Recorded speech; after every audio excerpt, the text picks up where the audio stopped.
Welcome to the Daily Space for May 11th, 2018. My name is Dr. Pamela Gay, and I'm your host. Each weekday, Monday through Friday, we work to bring you a fast-paced rundown of all that's new in space science and astronomy. And now for today's top story. As some of you may have seen out in the news, we have a new amazing catalog of astronomical data, which pretty much all the astronomers in the world are trying to pull a publication out of. This is the Gaia Data Release 2 dataset that contains information on 1.7 billion objects in the sky. The image I'm showing now is our latest and best full sky view of, well, the region right around our planet Earth, and you can start to see in it a better view into the heart of our galaxy. You can see the large and small Magellanic Clouds. Those are those two fuzzy blobs in the lower right. You can see the shape of the dust and gas, and all these different things are allowing all kinds of amazing science to be done.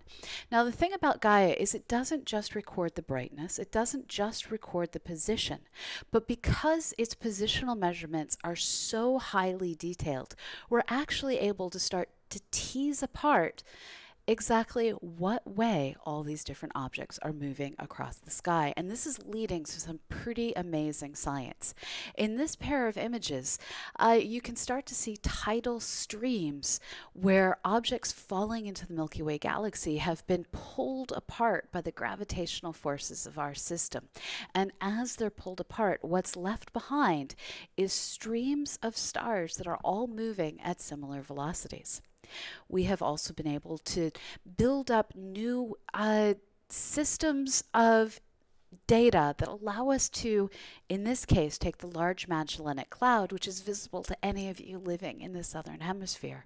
It's been able to take that system and map out the motions of all the objects within it, for the first time allowing us to get a sense of how it is that objects are moving in this otherwise very chaotic looking system.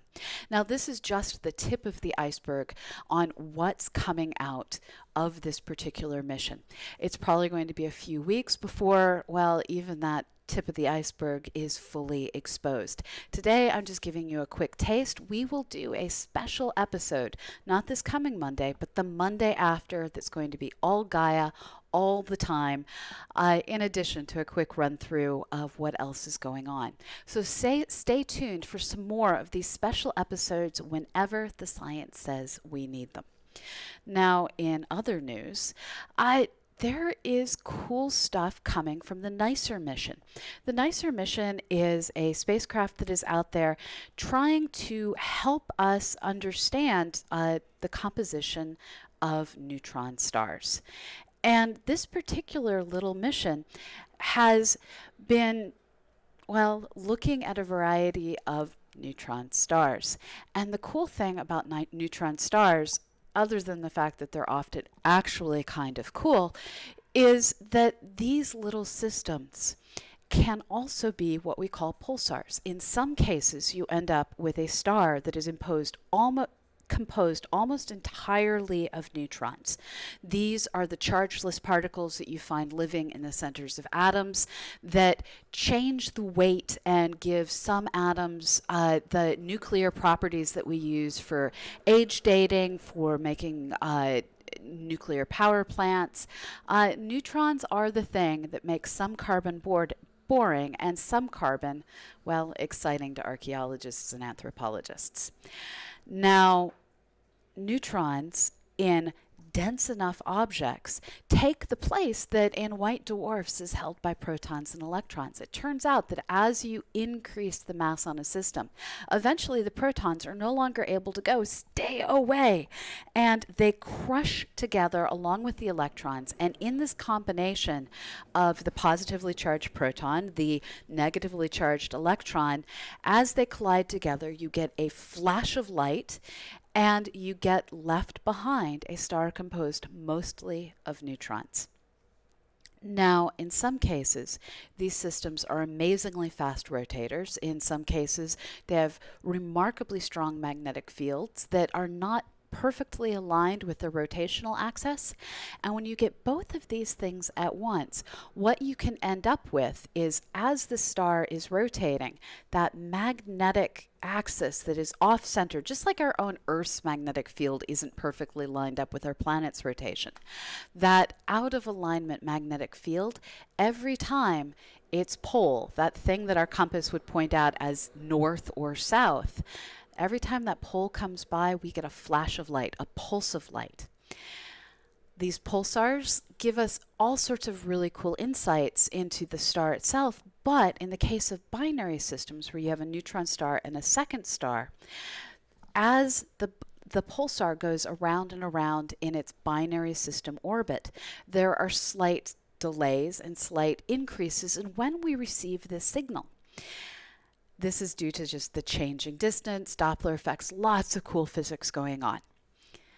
What this means is we can more precisely measure the orbits and the slight movements due to things like planets with pulsars than we can with anything else.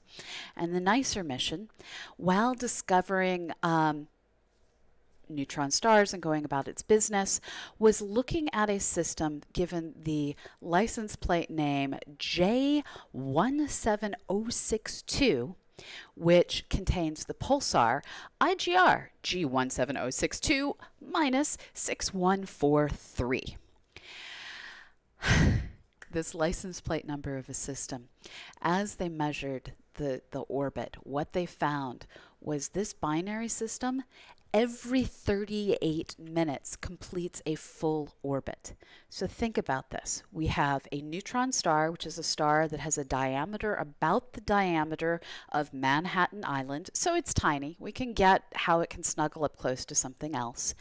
And then another regular everyday star are side by side and able to go around and around one another every 38 minutes. This is currently the record-breaking system. We don't know of any other two stars that are orbiting this quickly. So this is kind of cool. Now, this isn't the only science going on. We also have great new results coming from J.A. Eisner and his team of scientists, where they've been studying the Orion Nebula cluster. This is that cluster of stars in the process of forming that you're looking at every time you look at the Orion Nebula. This particular cluster of stars is a very, very young star forming region. We see stars that are still in the process of forming. We see systems that are just in the process of emerging from clouds of gas and dust.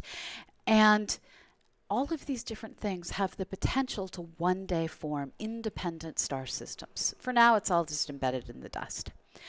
What's interesting is, as we talked about yesterday, many of these disks around young stars can be dozens, hundreds of astronomical units across. This is that distance that is between the Earth and the Sun.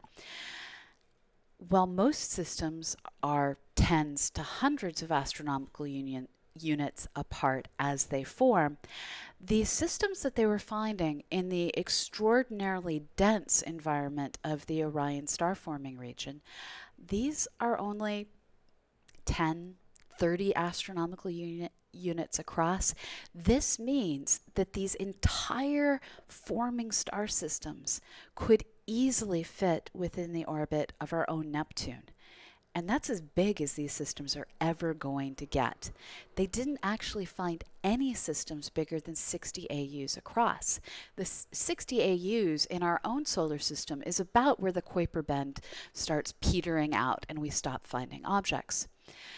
Now, in addition to being smaller, what they also found is these are lower and lower density regions than what we see in other regions of similar age.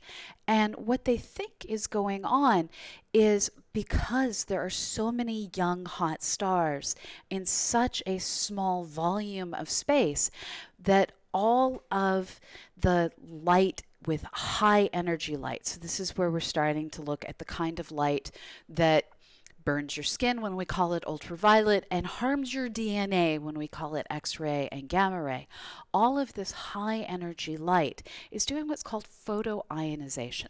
This is where it's changing actually how the atoms are structured. It is knocking off their electrons. It's changing exactly how these gas and dust clouds around these young stars are formed. It's knocking apart molecules. And all of these different processes are contributing in some ways to making these smaller systems. They also suspect that with so many objects so close together, that stellar encounters between one young star and another knocks apart some of these young disks, leaving behind these smaller centers. This is, this is star formation as we rarely see it. And it gives us a sense that it's not a dog-eat-dog world out there, but it definitely is a star-eat-star world, or stellar nursery, when you have this kind of a high-density environment. In addition, we are finding science news right here at home, but NASA's being cagey and not letting us know all the details. There are apparently some cool new things to talk about involving Europa. Involving Enceladus. This is one of the moons of Saturn. No, I did mean Europa. Two different E-moons orbiting two different worlds. This news involves Europa. Europa is targeted to have a spacecraft launching in 2022 to go visit it. This is the Europa Clipper. And as people are preparing for this mission, they're going back and going through old data. This is data, for instance, from the Galileo mission. And as they're going through this old data, they're starting to find new science can be pulled out. And they're doing this new science so they can figure out how to better design missions in the future. Now at 1 p.m. Eastern on Monday, which is the same time as this show, I'll point out, NASA is going to be hosting an online discussion among scientists and invites you to come in and listen. And I will be hosting their discussion right here on this channel and providing some commentary and working to answer the questions that you ask during their event. So tune in to the Daily Space on Monday at 1 p.m. Eastern. That's 11 a.m. Pacific, 6 p.m. London time for those of you over in Europe. And we will be together watching NASA's news about Europa.